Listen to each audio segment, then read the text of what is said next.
ജീവിതത്തിൽ സൗഹൃദത്തിന് അത്രത്തോളം ബഹുമാനവും പ്രാധാന്യവും നൽകിയിരുന്നവർ. ഒരാൾക്ക് ഒരാളെ പിരിഞ്ഞിരിക്കാൻ പോലും ബുദ്ധിമുട്ട് തന്നെ.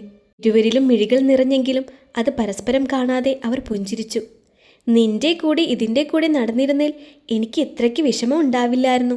ഇതിപ്പോൾ ഞാൻ പോയാലും നീ ഇവിടെ ഉണ്ടെന്ന് ആലോചിച്ചാ എനിക്ക്. അസൂയപ്പെട്ടിട്ട് കാര്യമില്ല മോളെ. നീ നോക്കിക്കോ, ഞാൻ കെട്ടുന്നതും ഇവിടെയുള്ള ആൾ തന്നെയാവും. സജീവിനെ ഓർത്തുകൊണ്ട് ഇവ പറഞ്ഞതും അനു അവളെ ചൂഴ്ന്നൊന്ന് നോക്കി. നിന്റെ കള്ളത്തരം എനിക്ക് മനസ്സിലാവുന്നുണ്ട്. ഞാൻ ഇതൊന്നും അറിയുന്നില്ലെന്നാണോ നീ കരുതുന്നേ? കണ്ണുകൾ കൊണ്ടുള്ള രണ്ടുപേരുടെയും കോഷ്ടികളെല്ലാം ഞാൻ കാണുന്നുണ്ട്. അനു പറഞ്ഞതും ഇവയുടെ മുഖത്തെ കള്ളച്ചിരി മാഞ്ഞിരുന്നു. അവൾ കുറ്റബോധത്തോടെ തല താഴ്ത്തി. തല താഴ്ത്തൊന്നും വേണ്ട, എനിക്ക് സന്തോഷമേ സത്യം പറഞ്ഞാൽ ഞങ്ങൾ ചെറിയ തോതിൽ തർക്കിക്കുമെങ്കിലും എനിക്ക് സജീവേട്ടനെ ഇഷ്ടമാണ്. എൻ്റെ ഏട്ടനെ പോലെ ആരും ഇഷ്ടപ്പെട്ടു പോകും. എൻ്റെ അവന്തുവിന് ചേർന്നവൻ തന്നെയാ സജീവേട്ടൻ. അനു അവളുടെ താടിത്തുമ്പിൽ പിടിച്ചുയർത്തിക്കൊണ്ട് പറഞ്ഞതും സന്തോഷം കൊണ്ട് അവളുടെ മിഴികൾ നിറഞ്ഞിരുന്നു. അയ്യേ, നീ കരയാണോ? സന്തോഷം കൊണ്ടാ ഇവ പറഞ്ഞതും അനു അവളെ ഇറുകെ പുണർന്നിരുന്നു.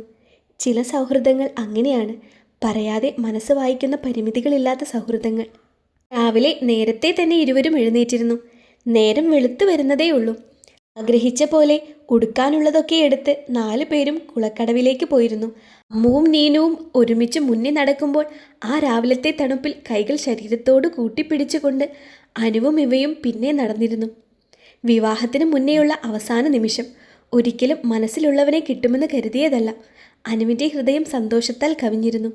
ഇവ പറഞ്ഞോ?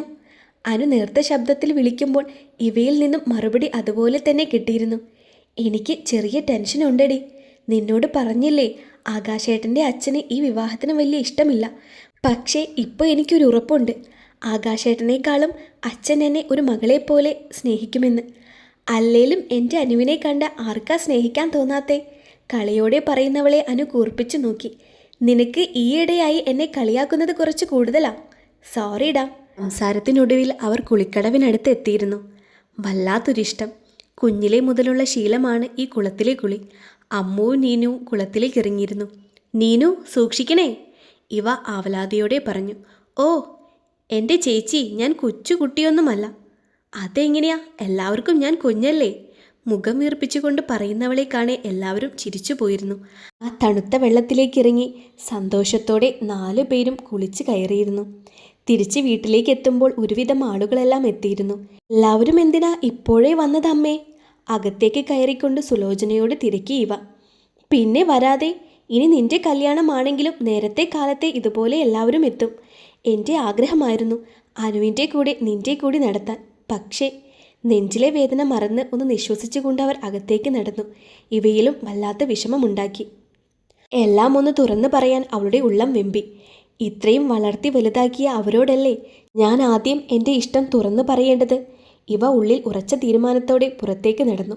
പന്തലുകാർക്ക് വേണ്ട നിർദ്ദേശം കൊടുത്തു നിൽക്കുന്ന തൻ്റെ അച്ഛനെ നോക്കി അവൾ. കൂടെ തന്നെ സജീവന് നിൽപ്പുണ്ട്. അവളിൽ നേരിയ വിറയൽ അനുഭവപ്പെട്ടു.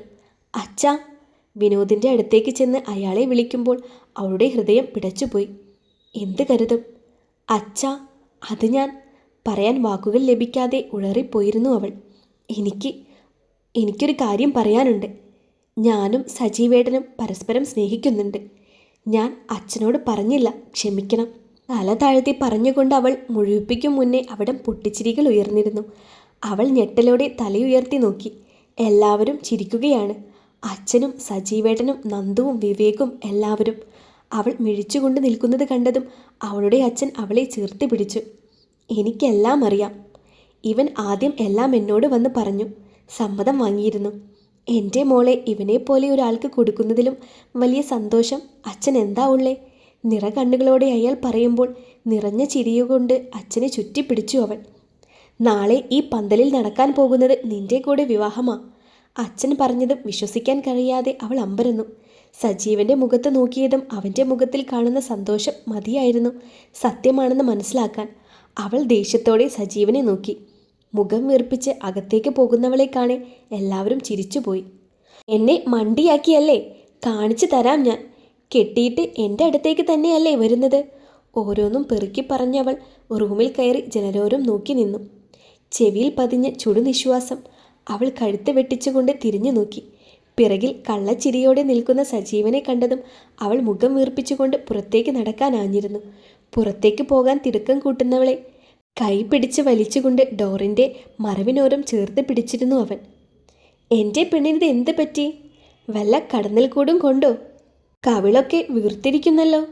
കളിയോടെ പറഞ്ഞുകൊണ്ടവൻ കവിളിൽ തൊട്ടതും പരിഭവത്തോടെ അവൾ കൈകൾ തട്ടി മാറ്റിയിരുന്നു. വേണ്ട, ഒന്നും പറയണ്ട. ഞാനൊരു പൊട്ടി. ഒന്നും എന്നോട് മാത്രം പറഞ്ഞില്ല അനു, അവളും പറഞ്ഞില്ല. അതിന് അവളോട് പറഞ്ഞിട്ട് വേണ്ടേ അവൾ നിന്നോട് പറയാൻ? അപ്പോൾ അവൾക്കൊന്നും അറിയില്ലേ? ഇല്ലല്ലോ. അവളിലേക്ക് ഒന്നുകൂടി ചേർന്ന് നിന്നുകൊണ്ട് അവൻ പറഞ്ഞതും അവളുടെ നിശ്വാസം ഉയർന്നിരുന്നു. അവൻ്റെ നോട്ടം അവളിൽ പരവേശം കൂട്ടി. സജീവേട്ടൻ പോയേ, ആരെയും കാണും. ഉള്ളിലെ പരവേശം മറച്ചുകൊണ്ട് അവൾ പറഞ്ഞതും അവൻ്റെ ചുണ്ടുകൾ അവളുടെ നെറ്റിയിൽ പതിഞ്ഞിരുന്നു. കണ്ണുകൾ അടച്ചുകൊണ്ട് ചുണ്ടുകൾ പുഞ്ചിരി നിറച്ച് അവളത് സ്വീകരിച്ചു. അവൻ്റെ കണ്ണുകൾ നിറഞ്ഞിരുന്നു. സ്നേഹിക്കാൻ ആരുമില്ലാത്തവന് ലഭിച്ച നിധി ഇതുമാത്രമാണ് അവനെ ജീവിക്കാൻ പ്രേരിപ്പിച്ചതും. അവളെ തൻ്റെ കൈക്കുള്ളിൽ ഒതുക്കിക്കൊണ്ട് അവൻ അവളുടെ അടഞ്ഞ മിഴികളിലും ചുംബിച്ചിരുന്നു. ഹൃദയത്തിൻ്റെ തുടിപ്പ് കൂടി വന്നതും അവനെ തള്ളി മാറ്റി അവൾ പുറത്തേക്കോടി. ആ വലിയ വീട്ടിലെ ഹാളിലുള്ള സോഫയിൽ നീണ്ടു നിവർന്ന് കിടന്നു അയാൾ.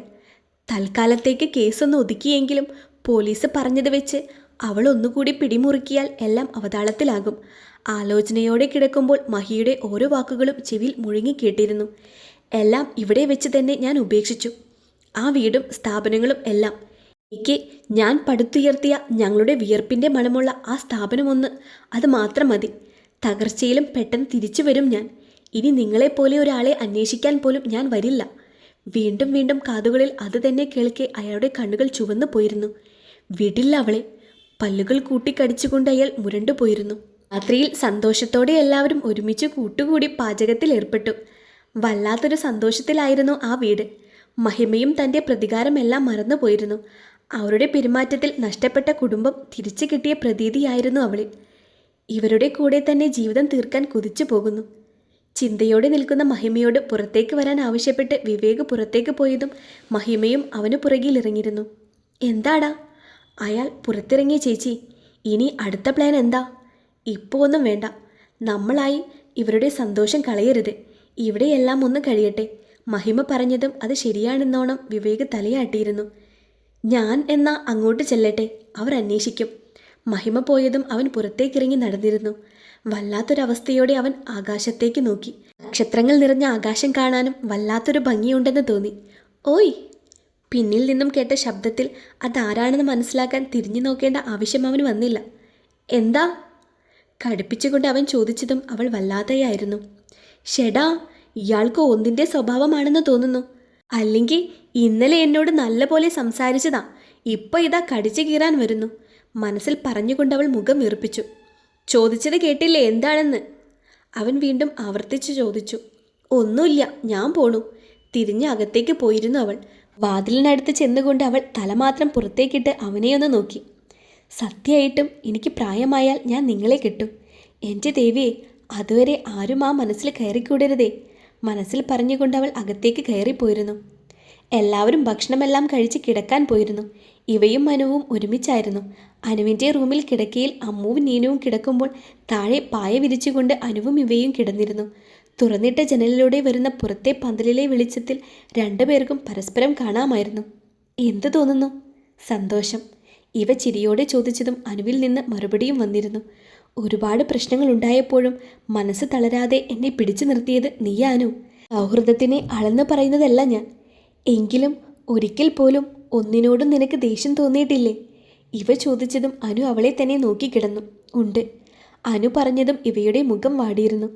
പണ്ട് 2ൽ പഠിക്കുമ്പോൾ വിനുവച്ചൻ എനിക്കും കൂടി കൊണ്ടുവന്ന മെഴുകു കളർ നീ ഒറ്റയ്ക്കെടുത്തില്ലേ? അനു പറഞ്ഞതും ഇവ കണ്ണു മിഴിച്ച് അവളെ തന്നെ നോക്കിപ്പോയിരുന്നു. അതുമാത്രമല്ല, പണ്ട് ഇതുപോലെ ഒരുമിച്ചുറങ്ങിയ അന്ന് നീ കിടക്കയിൽ കിടന്ന് മുള്ളിയിട്ട് എൻ്റെ പേര് പറഞ്ഞ് എനിക്ക് അടിമേടിച്ച് തന്നില്ലേ? അതുകൂടെ കേട്ടതും ഇവയുടെ വാ തുറന്നു പോയിരുന്നു. ഇനിയും മതി, നിർത്ത്. അവളുടെ വാ പൊത്തിപ്പിടിച്ച് ഇവ പറഞ്ഞതും അനു അവളെ കൂർപ്പിച്ചു നോക്കിയിരുന്നു. അല്ലേ, അവളുടെ ഒരു ചോദ്യം കേട്ടില്ലേ? ഈ എന്നെ എന്തേ അങ്ങനെ ദേഷ്യത്തോടെ ഒരു വട്ടം പോലും നോക്കാതെ? അനു തിരിച്ചു ചോദിച്ചതും ഇവയ്ക്ക് മറുപടി ഉണ്ടായിരുന്നില്ല. മതി, സോറി, ഇനി ചോദിക്കില്ല. അനുവിൻ്റെ കവളിൽ അമർത്തിയൊരു ഉമ്മ നൽകിക്കൊണ്ട് ഇരുവരും മിഴികൾ അടച്ചുകൊണ്ട് നിദ്രയെ പുൽകി. രാവിലെ തന്നെ കുളിച്ചിറങ്ങിക്കൊണ്ട് ആകാശ് അച്ഛനെ നോക്കി. തൻ്റെ റൂമിൽ തന്നെ ഇരിക്കുന്ന അച്ഛനെ കാണെ അവന് ചിരി വന്നു പോയിരുന്നു. എന്താ അച്ഛാ, ഇങ്ങനെ ഇരുന്നാൽ എങ്ങനാ? പോകണ്ടേ? നീ മിണ്ടരുത്. നിന്നോട് ഞാൻ പറഞ്ഞതാ വല്ല മുണ്ടും ഷർട്ടും മതി എനിക്കെന്ന്. ഇത് ഒരുമാതിരി പെൺകുട്ടികളിടുന്ന ചുരിദാർ പോലെ. അയാൾ മുഖം ചുളിച്ചു പോയിരുന്നു. അവൻ ചിരിച്ചുകൊണ്ട് അയാളുടെ തോളിലൂടെ കൈ കടത്തി. എൻ്റെ അച്ഛാ, ഈ സിനിമാ ഡയലോഗ് പറഞ്ഞു നിൽക്കാതെ ഒന്ന് പെട്ടെന്ന് വാ. വൈകിയ മറ്റേ കെട്ട് അങ്ങ് നടക്കും. അല്ല, നിനക്കും അവനും ഒരു മുഹൂർത്തം തന്നെയല്ലേ? അതെ, പക്ഷേ നമ്മൾ വൈകിയാൽ അവരുടേത് കഴിഞ്ഞ് അവരങ്ങ് പോകും. എടാ മോനെ, അങ്ങനെ നിന്റെ കല്യാണം മുടങ്ങുവൊന്നുമില്ല. നോക്ക്, നിന്റെ അപ്പച്ചിമാരൊക്കെ രാവിലെ തന്നെ ഒരുങ്ങിക്കെട്ടി നിൽക്കുന്നുണ്ട്. ഞാൻ കണ്ടിരുന്നു. അവരിനി ഒരു പ്രശ്നവും ഉണ്ടാക്കില്ല. അതിനുള്ളത് അച്ഛൻ കൊടുത്തിരുന്നല്ലേ? അധികം വൈകാതെ തന്നെ അവർ പുറപ്പെട്ടിരുന്നു. ഈ സാരിയൊക്കെ നിങ്ങൾ എപ്പോഴാ എടുത്തേ? ഞങ്ങൾ കണ്ടില്ലല്ലോ. ഇവയ്ക്ക് നൽകിയ സാരി നോക്കിക്കൊണ്ട് അനു ചോദിച്ചു. ശരിയാ, ഇവൾക്കെടുക്കുന്ന സമയം ഞാനും കൂടി ഉണ്ടായിരുന്നല്ലോ. എപ്പോഴാ എനിക്കെടുത്തത്? എൻ്റെ പൊന്നിവ, നിനക്ക് സാരി കൊണ്ടുവന്നത് സജീവാണ്, അല്ലാതെ ഇവിടെ ആരും വാങ്ങിയതല്ല. സാരിയും കയ്യിൽ പിടിച്ചുകൊണ്ട് ഓരോന്നും ചോദിക്കുന്നവരോടായി സുലോചന പറഞ്ഞു. പെട്ടെന്ന് ഒരുങ്ങിയിറങ്ങാൻ നോക്ക് പിള്ളേരെ. മായ കൂടി പറഞ്ഞതും ഇരുവരും ഒരുങ്ങാനായി തുടങ്ങിയിരുന്നു. വെള്ള നിറത്തിൽ ഗോൾഡൻ മിക്സ് ആയിട്ടുള്ള സാരിയായിരുന്നു ഇവയുടേത്. ചുവപ്പിൽ ഗോൾഡൻ മിക്സ് ആയിട്ടുള്ള സാരിയായിരുന്നു അനുവിൻ്റെ. എങ്ങനെയുണ്ടിവ, കൊള്ളാമോ? ഇരുവശവും ചിരിച്ച് കാണിച്ചുകൊണ്ട് അനു ചോദിച്ചു. കൊള്ളാം, നീയും കൊള്ളാം.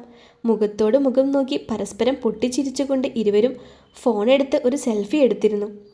എന്നെ കൂടെ കൂട്ടാതെയാണല്ലോ നിങ്ങൾ സെൽഫി എടുക്കുന്നേ?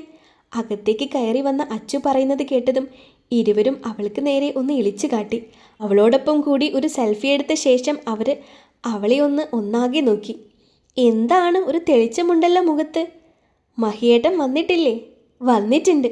പിന്നെ തെളിച്ചം, അതിന് കാരണവും നിങ്ങളാ. ഞങ്ങൾ പരസ്പരം മനസ്സിലാക്കി പ്രണയിച്ചു തുടങ്ങിയതിൻ്റെയാണ്. അച്ചു ചെറുപുഞ്ചിരിയോടെ പറഞ്ഞതും സന്തോഷത്തിൽ അവളെ പുണർന്നിരുന്നു ഇരുവരും. സജീവ് ഫോണിൽ നോക്കിക്കൊണ്ട് നിരാശയോടെ ഇരുന്നു. ഹാഷി വരുമെന്ന് അവൻ ഉറപ്പിച്ചിരുന്നു. പക്ഷേ വരാൻ കഴിയില്ലെന്ന് അവൻ അയച്ച മെസ്സേജ് വൈകിയാണ് അവൻ കാണുന്നത്. നീ ഇങ്ങനെ ഇരുന്നാൽ എങ്ങനാടാ? വാ, അമ്പലത്തിൽ പോകണ്ടേ? ഇങ്ങി നിൽക്കുന്ന അവൻ്റെ അടുത്ത് ചെന്നുകൊണ്ട് സുഖു പറഞ്ഞതും അവൻ ചെറുപുഞ്ചിരിയോടെ എഴുന്നേറ്റു. അവളെ ഇങ്ങോട്ട് കൊണ്ടുവരുമ്പോൾ ഇവിടെ ആരെങ്കിലും വേണ്ടേ സുഖുവേട്ടാ? അതിനൊക്കെ ആളുണ്ട്. എൻ്റെ ഭാര്യ ഇങ്ങെത്തിക്കോളും. നീ അതിന് പേടിക്കണ്ട. ഇപ്പോൾ ഇറങ്ങാൻ നോക്ക്. ഇനിയും നിന്ന നീ വൈകും. സുഖു ശാസനയോടെ പറഞ്ഞതും അവൻ അയാളുടെ അനുഗ്രഹത്തിനായി കുനിഞ്ഞു. എന്താടാ നീ കാണിക്കുന്നേ? എനിക്ക് അനുഗ്രഹം വാങ്ങാനൊന്നും വേറെ ആരുമില്ല. എന്നെ എൻ്റെ ഏട്ടൻ്റെ സ്ഥാനത്ത് നിന്ന് അനുഗ്രഹിക്കണം. സജീവ് കണ്ണു നിറച്ച് പറഞ്ഞതും സുഖുവിൻ്റെ മനസ്സ് നിറഞ്ഞിരുന്നു. ഏട്ടൻ തന്നെയാണ്. എൻ്റെ അനുഗ്രഹം എപ്പോഴും ഉണ്ടാകും. നന്നായി വരും. നിറഞ്ഞ കണ്ണുകളൊന്ന് തുടച്ചുകൊണ്ട് സുഖു പറഞ്ഞു. സമയം കളയാതെ തന്നെ ഇരുവരും ഇറങ്ങിയിരുന്നു. ആകാശും അച്ഛനും നേരത്തെ തന്നെ അമ്പലത്തിലെത്തിയിരുന്നു. അപ്പച്ചിമാരും അടുത്ത ചില ബന്ധുക്കളും മാത്രമേ കൂടെയുണ്ടായിരുന്നുള്ളൂ. സണ്ണിയും ജിൻസിയും നേരത്തെ വന്നിരുന്നു. കൂടെ തന്നെ മഹിയും അമ്പലത്തിലെത്തിയിരുന്നു. സജീവ് കൂടി എത്തിയതും പിന്നീട് വധുവിന് വേണ്ടിയുള്ള കാത്തിരിപ്പായിരുന്നു. പുറത്തെ ആൽമരത്തിനടുത്ത് ഒരു കാറ് വന്ന് നിന്നതും എല്ലാവരുടെയും മിഴികൾ അങ്ങോട്ട് പതിഞ്ഞു. കാറിൽ നിന്ന് ഇറങ്ങുന്നവരെ കാണെ എല്ലാവരുടെയും മിഴികൾ വിടർന്നു പോയി. അനുവും ഇവയും കൈകോർത്ത് പിടിച്ച് മുന്നോട്ട് നടന്നു. തൻ്റെ പാതിക്കരികിൽ ഇരുവരും ചെന്ന് നിൽക്കുമ്പോൾ മനസ്സ് നിറഞ്ഞ പുഞ്ചിരിയോടെ അവരുടെ മുഖത്തേക്ക് നോക്കിയിരുന്നു. ചുറ്റും കൂടിയിരിക്കുന്ന തങ്ങളുടെ അച്ഛനും അമ്മയും അനിയത്തിമാരൊക്കെ സന്തോഷത്തിലാണ്. അതിലുപരി തങ്ങളും. മഹിമ വിവേകിൻ്റെ കൂടെ നിൽക്കുന്നുണ്ട്. അവരുടെ കണ്ണുകൾ നിറഞ്ഞിട്ടുണ്ട്. താലി കെട്ടിക്കോളൂ. താലിയുമായി വന്നുകൊണ്ട് പൂജാരി പറഞ്ഞതും ഇരുവരും താലി കൈകളിൽ വാങ്ങിയിരുന്നു.